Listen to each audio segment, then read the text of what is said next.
আমাৰ লোক নিৰ্মাণ বিভাগে অসম আন্দোলনৰ মহান শ্বহীদসকলৰ স্মৃতিত স্মাৰক এটা নিৰ্মাণৰ কাম হাতত লৈছিলে। আজি মন্ত্ৰী অতুল বৰা ডাঙৰীয়া আৰু মই নিৰ্মাণ কাৰ্য পৰিদৰ্শন কৰিবলৈ আহিছিলোঁ। নিৰ্মাণ প্ৰায় 90% সম্পূৰ্ণ হৈছে। ইয়াতে একেবাৰে ওপৰলৈ উঠি যাবৰ কাৰণে লিফ্ট এখন লাগিব, লিফ্টখন লগাব লাগিব। লগতে অসম আন্দোলনৰ আটাইকেইজন শ্বহীদৰ আমি ইয়াত প্ৰতিমূৰ্তি লগাব লাগে, কিন্তু 150 শ্বহীদৰহে ফটোগ্ৰাফ এতিয়ালৈকে আমি পাইছোঁ, বাকী সকলৰ ফটোগ্ৰাফ পোৱা নাই। সেইকাৰণে শ্বহীদৰ প্ৰতিমূৰ্তি নিৰ্মাণৰ কামটো যিমান অগ্ৰগতি হ'ব লাগিছিল সিমান অগ্ৰগতি হোৱা নাই। দ্বিতীয় ফেজত ইয়াত এটা স্কোপ আছিলে যে লাইট এণ্ড সাউণ্ড শ্ব' এটা আৰু সৰু অডিটৰিয়াম এটা। এই গোটেইখিনি সম্পূৰ্ণ 10 ডিচেম্বৰৰ আগতে যদি আমি কৰিব পাৰোঁ, 10 ডিচেম্বৰৰ আগতে ইয়াক আমি উদ্বোধন কৰিম, নহ'লে বছৰটোৰ কোনোবা এটা দিনত আমি শ্বহীদ স্মাৰকটো উদ্বোধন কৰিম। আৰু প্ৰায়বিলাক কাম সম্পূৰ্ণ হৈছে, শেষ মুহূৰ্তৰ কামখিনি অলপ বাকী আছে। টোটেল বাজেট কিমান আছে? ইয়াতে এতিয়ালৈকে আমি 100 কোটি টকা খৰচ কৰিছোঁ। প্ৰথম ফেজৰ গোটেই প্ৰকল্পটো 100 কোটি টকা, কিন্তু লাইট এণ্ড চাউণ্ড শ্ব' আৰু যদি আমি অডিটৰিয়ামটো কৰোঁ তেতিয়াহ'লে দ্বিতীয় ফেজৰ বাবে কিছু টকা আৰু অনুমোদন দিব লাগিব। পঞ্চায়ত নিৰ্বাচন আহি আছে, পঞ্চায়ত নিৰ্বাচন কেনেকুৱা ধৰণৰ বিজেপি? পঞ্চায়ত নিৰ্বাচন হ'ব, কালিতো মই কৈছোঁৱে, ভোটাৰ তালিকা 30 ডিচেম্বৰ আগতে ওলাব। জানুৱাৰীৰ প্ৰথম সপ্তাহত পঞ্চায়ত নিৰ্বাচনৰ দিন ঘোষণা হ'ব আৰু 10 ফেব্ৰুৱাৰীৰ আগতে ফলাফল আৰু নিৰ্বাচনৰ প্ৰক্ৰিয়া সম্পূৰ্ণ। মিত্ৰতাৰে খেলা হ'ব নে? পঞ্চায়ত নিৰ্বাচনৰ মিত্ৰতা স্থানীয় পৰ্যায়ত হয়। যোৱাবাৰো আমি কৈছিলোঁ যে জিলা পৰ্যায়ত মিত্ৰতা কৰিব। গণ পৰিষদে হওক, ৰাভা যৌথ সংগ্ৰাম সমিতিয়ে হওক, গণশক্তিয়ে হওক বা আমাৰ UPPL হওক, য'ত যেনেকৈ আমাৰ জিলা পৰ্যায়ত পৰা যায় মিত্ৰতা হয়, কিন্তু পঞ্চায়তত ৰাজ্যিক পৰ্যায়ত মিত্ৰতা নহয়। ৰাজ্যিক পৰ্যায়ত এটাই সিদ্ধান্ত হয় যে আমি কোনো দলে কোনো মিত্ৰ দলক প্ৰত্যাক্ৰম বা আক্ৰমণ আমি নকৰোঁ, মিত্ৰতাৰ ভাৱেৰে আমি নিৰ্বাচন খেলোঁ।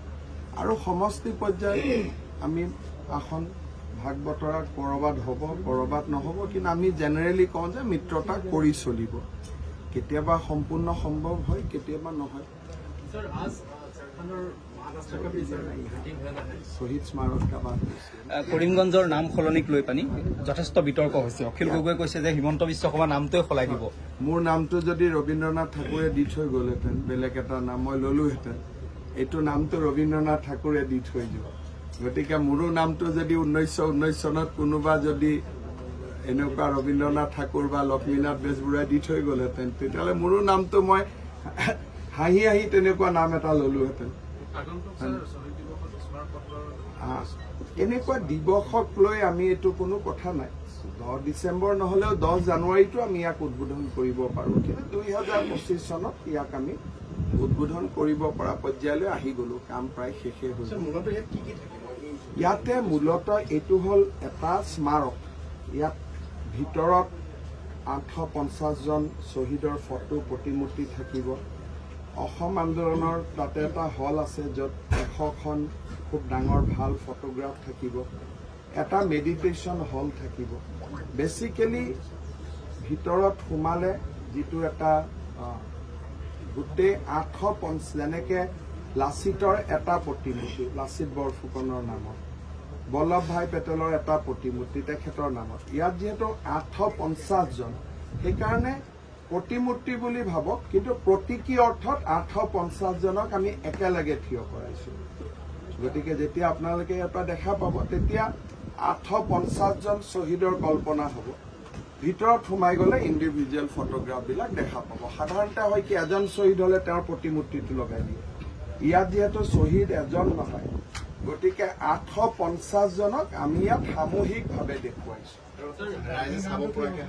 ৰাইজে ইয়াত 850 জন শ্বহীদৰ প্ৰতিমূৰ্তি চাব পাৰিব, ইয়াত মেডিটেশ্যন কৰিব পাৰিব। ৰাইজে অসম আন্দোলনৰ কিছু ভাল যিবিলাক ফটোগ্ৰাফ, সেইবিলাক চাব পাৰিব আৰু 12 মহলা লিফ্টেদি উঠি যোৱা এটা এক্সপিৰিয়েঞ্চ এটা হয় যে আমি ইমান ওপৰত উঠি গলো তাৰ পৰাই দীপৰ বিলৰ নৈসৰ্গিক গোটেই ভিউটো চাব পাৰিব এথেনিক ফুড কোৰ্ট এখন থাকিব লাহেকৈ যেতিয়া আমি লাইট এণ্ড চাউণ্ড শ্ব'টো কৰিম তেতিয়া কোনোবা নিৰ্দিষ্ট দিনত লাইট এণ্ড চাউণ্ড শ্ব' চাব পাৰিব অডিটৰিয়ামটো হৈ গ'লে সৰু সুৰা মিটিং টিটিং কৰিব পাৰিব লাহে লাহে কেম্পাছটো ডাঙৰ হৈ গৈ থাকিব ডাম্পিং গ্ৰাউণ্ডটো ইয়াৰ পৰা লাহে লাহে উঠি গৈ আছে কিন্তু প্ৰথম কেইটামান দিনটো অসুবিধা হ'ব Sir, is this a landmark? This will be, I think, 4th or 5th highest tower of the world. It will be look like that. My exact data to ami uliabo disu registration koribo lage. Ami jetia yak registration korim tetia ami gom pam je ami kiman number ot asu.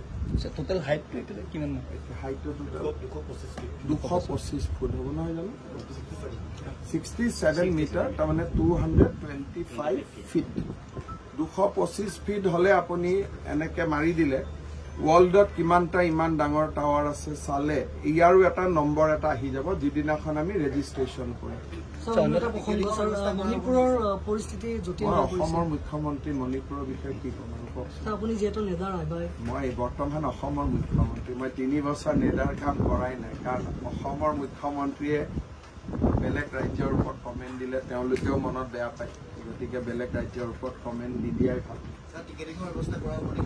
ইয়াতে ডিপাৰ্টমেণ্টে কৰিব কিবা এটাতো বাধা এটা থাকিব লাগিব নহ'লেতো একেবাৰে মানে ইয়াৰ সৌজন্যটো নোহোৱা হৈ যাব কিছুমান দিনত টিকেটিং নাথাকে 15 আগষ্ট 26 জানুৱাৰী 10 ডিচেম্বৰ নহ'লে কিবা এটা নামমাত্ৰ ফিজ নল'লে ইয়াততো মানুহ ইমান সোমাই যাব যে আচল চাব অহা মানুহখিনিয়ে চাবই নোৱাৰিব এইটো এতিয়ালৈকে আছাম একৰ ডিপাৰ্টমেণ্টৰ হাততে থাকিব গতিকে ইয়াত আহিলে গোটেই শ্বহীদৰ পৰিয়ালৰ টিকেটিং নালাগে বা এনেকুৱা কিছুমান আমি নৰ্মছ বনাই দিম যিটো কাৰণে টিকেটিংটো উদ্দেশ্য নহয় শৃংখলতাটো আচল উদ্দেশ্য মুখ্যমন্ত্ৰী ডাঙৰীয়া অখিল গগৈ প্ৰসংগ অখিল গগৈ যথেষ্ট সক্ৰিয় হৈছে আৰু অখিল গগৈ কৈছে যে 26ত তেওঁলোকক 2জন মন্ত্ৰী লাগিব 26ত অখিল গগৈ অবিহনে চৰকাৰ নহয় তেওঁ ভাল কৰি তেওঁ স্বাস্থ্য আদি ভালে থাকক ভাল কৰি তেওঁ ৰাইজৰ হৈ কাম কৰক গতিকে ইমানেই শুভেচ্ছা দিম আৰু কি ক'ম মানুহতো মইতো তাতকৈ বেলেগ একো ক'ব নোৱাৰো আৰু তেওঁ 2জন মন্ত্ৰী কিয় হয় মইতো তেওঁ মুখ্যমন্ত্ৰী বুলি ভাবি থাকো তেওঁ যে 2জন মন্ত্ৰীতে সন্তুষ্ট এইটো মই জনাই নাছিলো মইতো ভাবি আছিলো যে তেওঁ মুখ্যমন্ত্ৰীৰ কাৰণে চেষ্টা কৰিব তেওঁ 2জন মন্ত্ৰীহে লাগে বুলি কৈছে তেওঁ 2জন বুলি কৈছে লগত চেয়াৰমান আলিও কিবা এটা কৈছে 2জনটো ময়ে দি দিব পাৰো ইমানে যদি ইমানখিনিতে যদি লিমিটেশ্যন আছে